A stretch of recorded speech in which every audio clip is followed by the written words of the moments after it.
आजादी की धुन बजी और निकल पड़े मतवाले।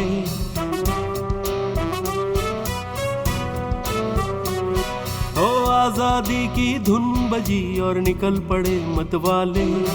गांव शहर की गलियों से आए हैं हिम्मत वाले।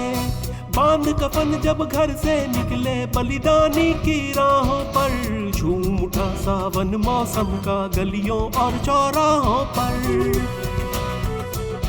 वंदे मातरम, वंदे मातरम, वंदे मातरम, वंदे मातरम।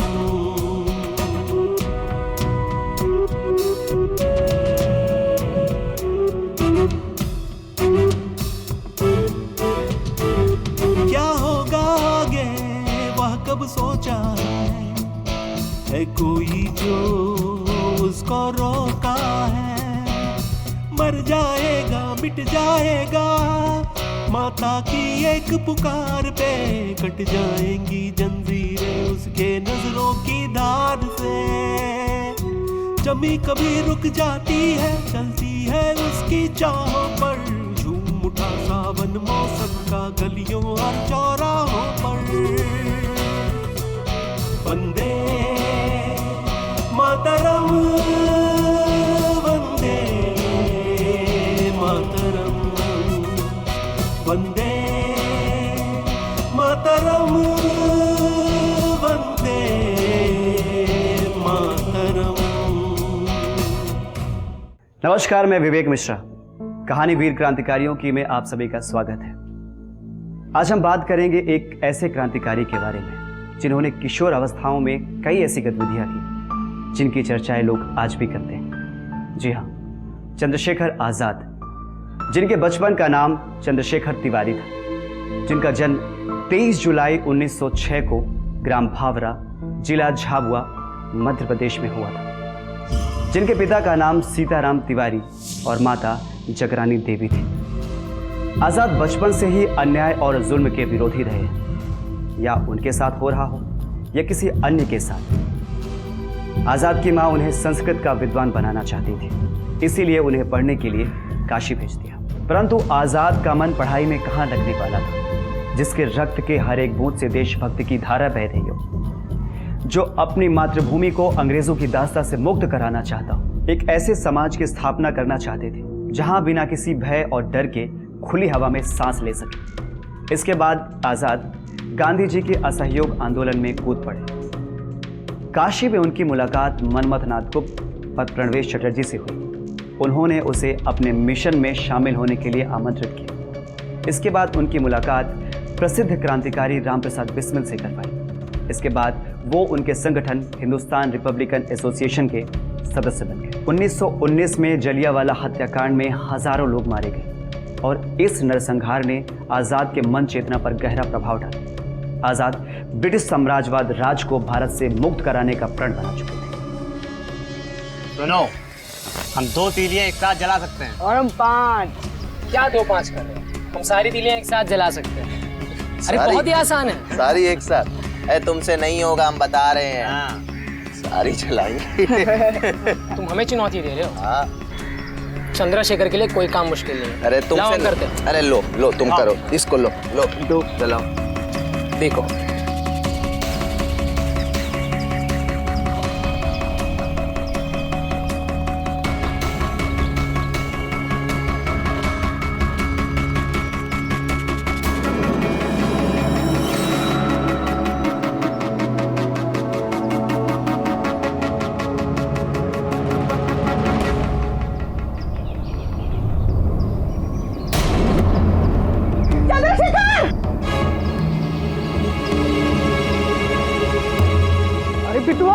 आग से भी कोई खेलता है क्या? अरे कितना हाथ जला लिया। अरे मैं कुछ नहीं जला है, ठीक हो जाएगा। अरे बेटा, परेशान कर दिया तुमने। चल दवाई लगा लेते हैं। काहे इतना परेशान हो रहे हो? कुछ नहीं हुआ है मुझे। काहे ना परेशान हो, चल दवाई लगा लेते हैं। हे भगवान, हाय रे मेरा बेटवा। चंद्रशेखर, हाँ इस वाले पेड़ में निशाना लगाना। इस वाले पे हाँ इसको। अभी लगाते हैं।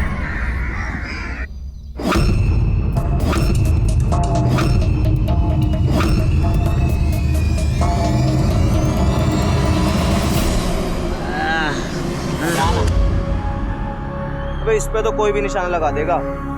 वो जो दूर वाला है ना, वो उस पे निशाना लगा के दिखा। अरे इसके पीछे। कौन सा? अरे हाँ वो पीछे वाला। वो उसको दिख गया। हमें तो नहीं दिख रहा। कौन सा? अरे वो यार पीछे वाला। एक काम करो, वहां जाओ, उसे छू कर बताओ, फिर हम उस पर मारें। जाओ जाओ जाओ। ठीक है, तुम कह रहे हो तो जा रहे हैं, लेकिन जब तक वापस ना आए तब तक तीर मत छोड़ना तुम। हाँ हाँ जाओ जाओ।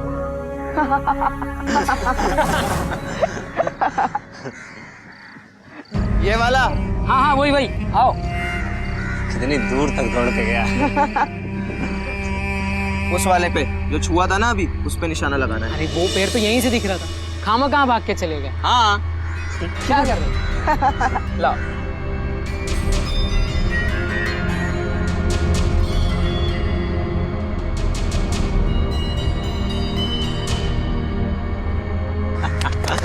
क्या बात है। चंद्रशेखर भागो। अरे अरे दिन भर तीर धनुष लेके इन बच्चों के साथ गांव में घूमता फिरता रहता है जंगल में। कितना समझाया तुझे, कच्चू समझ में नहीं आता है क्या? पढ़ाई में तो मन नहीं लगता है तेरा। अरे इसीलिए तेरे बाबूजी मुझ पे बहुत ही गुस्सा करते हैं। अम्मा, हमें पढ़ाई लिखाई नहीं पसंद है। ये जंगल हमें बहुत कुछ सिखाता है। अरे ये कहाँ बात कर रहा है? तेरे बाबूजी सुनेंगे तो खूब गुस्सा होंगे। अरे पढ़ाई लिखाई करेगा तो भाग खुलेगा तेरा। जंगल पहाड़ों में घूमेगा तो किस्मत खराब हो जाएगी तेरी। अरे कछु बात समझ में आती है क्या? अम्मा, हम पढ़ना चाहते हैं और अच्छा आदमी बनना चाहते हैं, और कौन घंटा भर किताब खोल कर पढ़ेगा? अम्मा, मुझे तो ये सबसे नींद आने लगती है, नहीं हो पाएगा। अरे दिन भर जंगल पहाड़ में घूमेगा तो नींद तो आएगी ना। चल, सुबह से कच्चू खाया नहीं है, जंगल पहाड़ों में घूमता फिरता रहता है। अरे क्या चल रहा है तेरे दिमाग में? इसलिए तेरे बाबूजी नाराज होते हैं। चल, खाने की बेला हो गई है, घर घर के खाना खाएंगे। चल।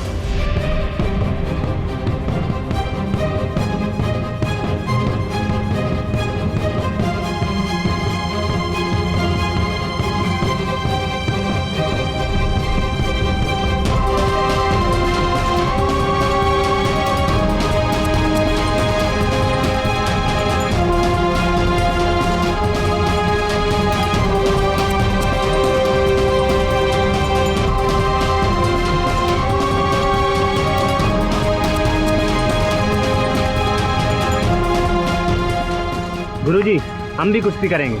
कल जो दांव पेच आपने सिखाए थे ना, हमने उसका पूरा अभ्यास किया है। बताओ किसके साथ करना है तुम्हें कुश्ती?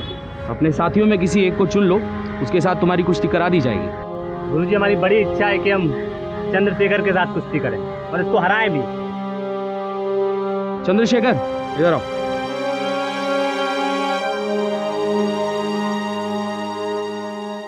नहीं गुरुजी, बदन पे माटी लगा रहा था। आपने कहा था ना, बदन पे माटी लगाने से बदन बलशाली होता है, इसीलिए। अच्छा लगा तुम मेरी हर बात याद रखते हो। चलो कुश्ती शुरू करते हैं।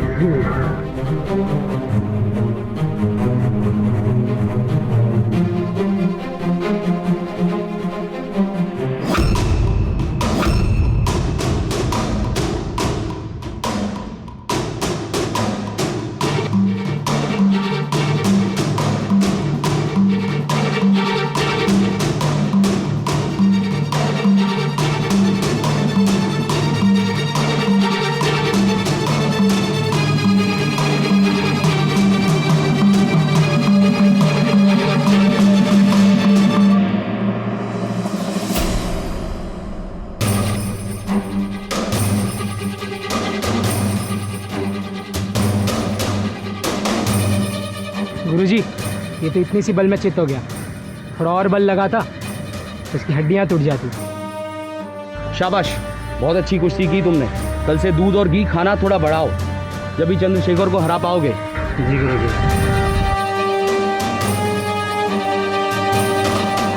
रुको चंद्रशेखर तिवारी, इतनी जल्दी कहाँ जा रहे हो? गुरुजी, हम इससे कुश्ती करना चाहते हैं। और वैसे भी इस कमजोर को पराजय करना कौन सी बड़ी बात है। अगर दम है तो ये हमसे कुश्ती करे। कब होगा गुरुजी मुकाबला? हम इसको पराजय करेंगे। ठीक है चंद्रशेखर, तुम तैयार हो? जी गुरुजी, वैसे भी मैंने मैदान से भागना नहीं सीखा है। और मुझे बहुत अच्छा लगता है जब कोई मुझे कुश्ती के लिए ललकारता है। ठीक है, तो आज हारना सीख जाओगे। चलो ठीक है, कुश्ती शुरू करते हैं।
शाबाश, बहुत अच्छी कुश्ती का प्रदर्शन किया तुम दोनों ने।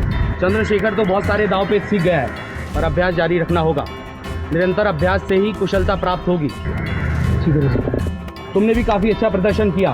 काफ़ी देर तक तुमने चंद्रशेखर को थामे रखा। खाओ पियो और मेहनत करो, ताकि कुछ दिनों में चंद्रशेखर को हरा पाओ। गुरुजी, मुझे हराना इतना आसान नहीं होगा, क्योंकि मैं इन सबसे ज़्यादा मेहनत करता हूँ।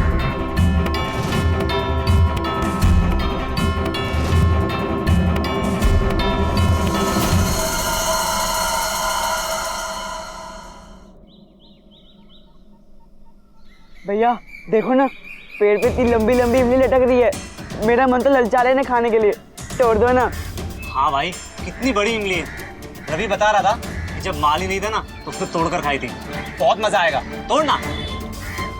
नहीं, तुम लोग तो जानते हो ना उस बूढ़े खूबसूरत चश्मे वाले माली को।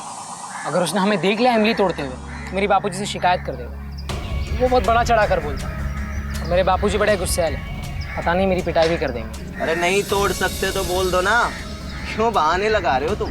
अरे क्यों नहीं तोड़ सकता? तोड़ सकता है। अरे तोड़ सकता होता तो अभी तो तोड़ चुका होता। अभी तो माली भी नहीं है। भैया तोड़ दो ना, इतनी बड़ी पेड़ से 2-3 इमली खा भी लेंगे तो क्या पता चलेगा। वैसे भी आंधी तूफान आता है तो इमली गिरी जाती है। हाँ तोड़ देना भाई, निशाना नहीं लग पाएगा इसका। लगेगा। अब तोड़ के बता। अरे नहीं टूटेगी, हम बता रहे हैं इससे। टूटेगी नहीं तोड़ अरे तोड़ पाएंगे भैया। अरे नहीं भैया तोड़, भैया तोड़ दो।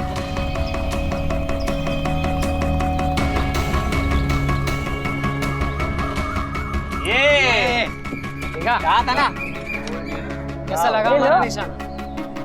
ओए क्या कर रहा है? भागो, माली आ गया।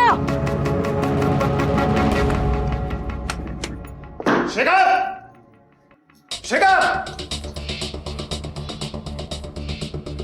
कहाँ है शेखर?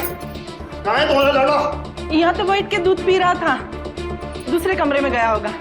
आप बैठिए ना, मैं पानी लेके आती हूँ। नहीं चाहिए मुझे पानी। तुम्हें पता है तुम्हारे लड़ने ने क्या किया?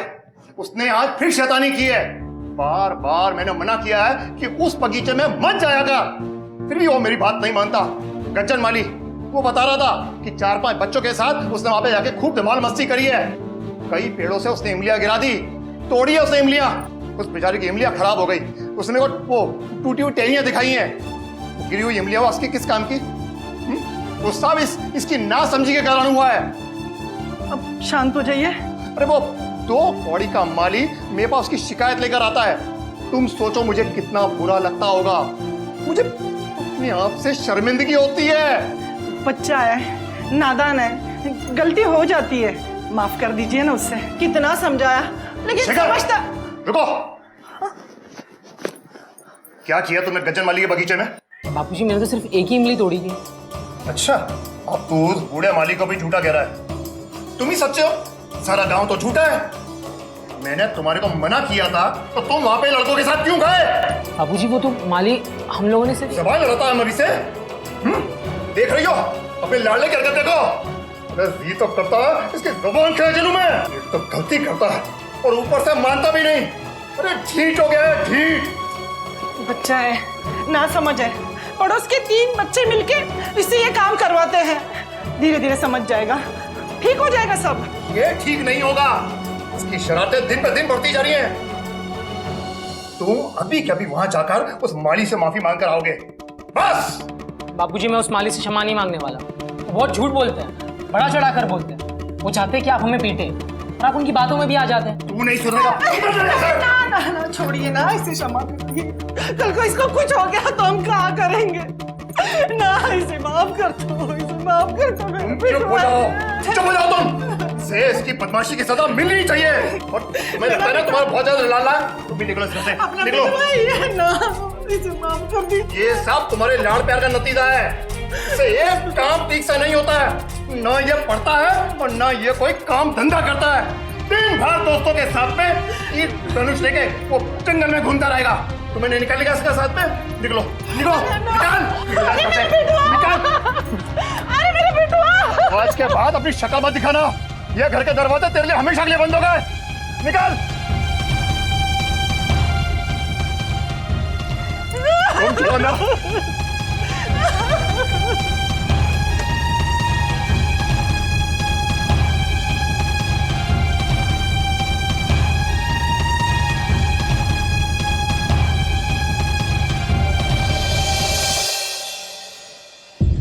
बापूजी ने हमें घर से बाहर निकाल दिया।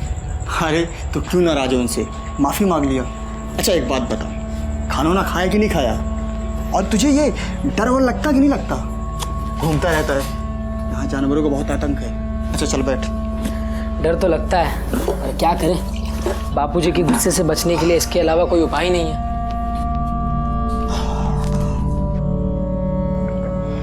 हमेशा डांट लगाते रहते हैं, कभी अच्छे से बात ही नहीं करते।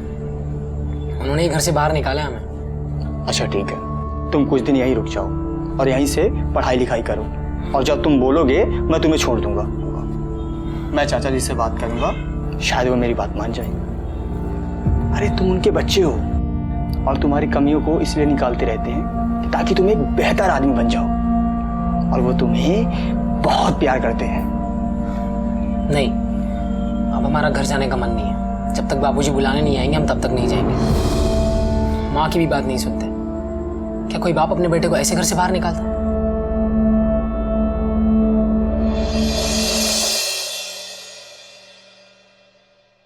दूसरे का बच्चा क्यों रखे अपने घर में?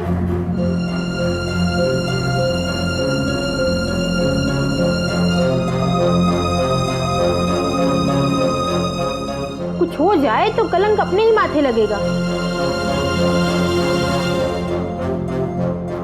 आप कल सुबह ही जाके उसे उसके घर छोड़ाइए। अरे अगर वो यहाँ है तो दिक्कत क्या है? अरे बच्चा ही तो है, 10-15 दिन रुकेगा और चला जाएगा। जब बोलेगा तो मैं छोड़ आऊंगा। अरे वो मेहमान पहुंचना थोड़ी ना है कि हमें उसकी अलग से व्यवस्था करनी पड़ेगी। जो हम खाएंगे वो भी खा लेगा।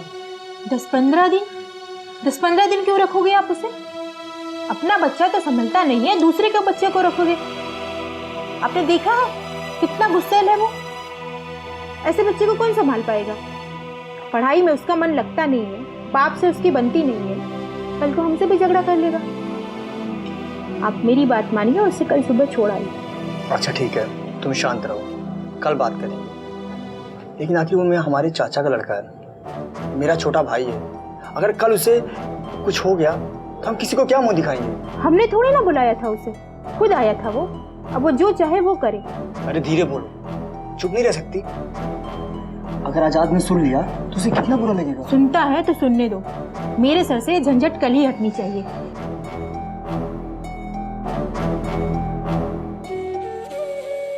जहाँ अपने आत्मसम्मान की रक्षा ना हो सके वहाँ रहना ठीक नहीं है। लेकिन मैं जाऊंगा कहाँ? यहाँ रहना तो ठीक नहीं। भले ही अपने चचेरे भाई है, अगर भाभी को पसंद नहीं तो खिचखिच करना ठीक नहीं। भाभी को बेवजह दुख होगा।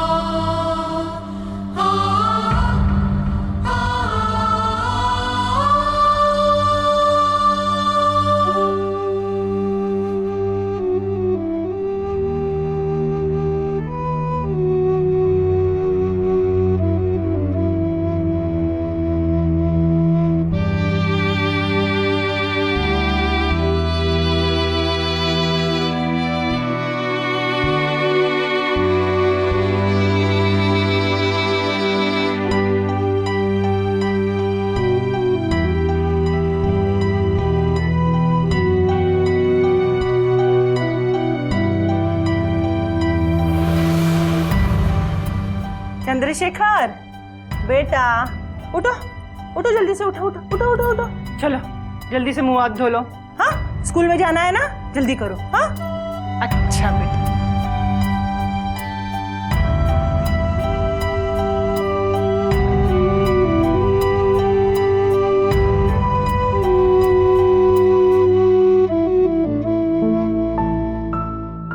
आजाद अपने बड़े भाई मनोहर लाल और भाभी के बीच की वार्तालाप को अच्छे से सुन चुके थे। उनका घर जाने का मन नहीं था और पिता का उनके ऊपर बात बात पर क्रोध करना उनसे सहन नहीं होता था। और यहाँ वो अपने भैया और भाभी का किसी भी झंझट या मन मुटाव का कारण नहीं बनना चाहते थे। इसीलिए आजाद खुद कमाना चाहते थे और वो वहां से निकलने का मन बना चुके थे। अभी तक बर्तन ही मांज रहे हो? अरे कितने काम करे, जल्दी जल्दी करो। दादा थोड़ा खाना मिलेगा क्या? 3 दिन से कुछ नहीं खाया हूँ, बड़ी कृपा हो जाएगी। यहाँ हमारा होटल है, जाके खा लो। एक थाली के 2 आने लगेंगे, जाओ जाके खा लो। दादा पैसे नहीं है दादा। पैसे नहीं है? अरे यहाँ कोई धर्मशाला थोड़ी खोल रखी है मैंने। तुम्हारे जैसे कितने लोग आते जाते हैं यहाँ, सबको फुकट में खाना खिलाते रहूंगा मैं? दादा आप जो काम बोलेंगे वो करो। काम करूंगा? अभी तक दूध के दांत टूटे नहीं और भागकर बंबई आ गए। घर में मन नहीं लगा? काम करेंगे यहाँ। क्या काम करोगे तुम? दादा आप जो काम बोलेंगे बिना किसी झिझक के, बदले में आप खाना खिला दीजिए बस। ओए उठो, एक काम करो, तुम जाके दूसरा काम करो। ये सारे बर्तन धो लो, जाओ, तभी खाना मिलेगा। जी दादा।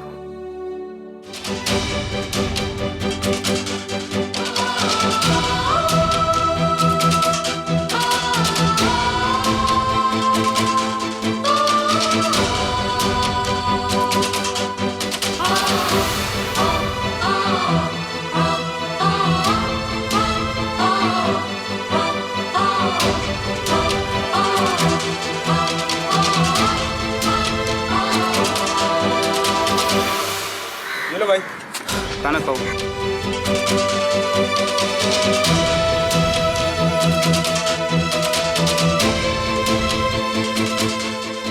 आज़ाद 2 साल तक तकरीबन मुंबई में रहे। पहले उन्होंने कुछ दिन होटल में काम किया, वहीं रहते वहीं खाते और होटल बंद होने के बाद वहीं सोते। इसके बाद उन्होंने वहाँ से नौकरी छोड़ दी। उसके बाद कुछ दिन तक उन्होंने मजदूरी की। इसके बाद उन्होंने गोदी में काम करना शुरू कर दिया। गोदी के मजदूरों के साथ रहते, खाते और साथ में ही सोते। उन्होंने वहाँ से कुछ पैसे कमाए। उसके बाद उन्होंने एक कुर्ता पजामा लिया। कभी कभी फिल्में भी देखी। किसी ने उनसे सवाल किया कि पंडित हो, विद्या अध्ययन क्यों नहीं करते? और ये बात उनके हृदय को छू गई और उन्हें एहसास हुआ कि शोषण का एक कारण शिक्षा का अभाव भी है। मुंबई से उनका मन उचट चुका था, अतः वो शिक्षा पाने के लिए काशी वापस लौट आए। आजादी की धुन बजी और निकल पड़े मतवाले, गांव शहर की गलियों से आए हैं हिम्मत वाले। वंदे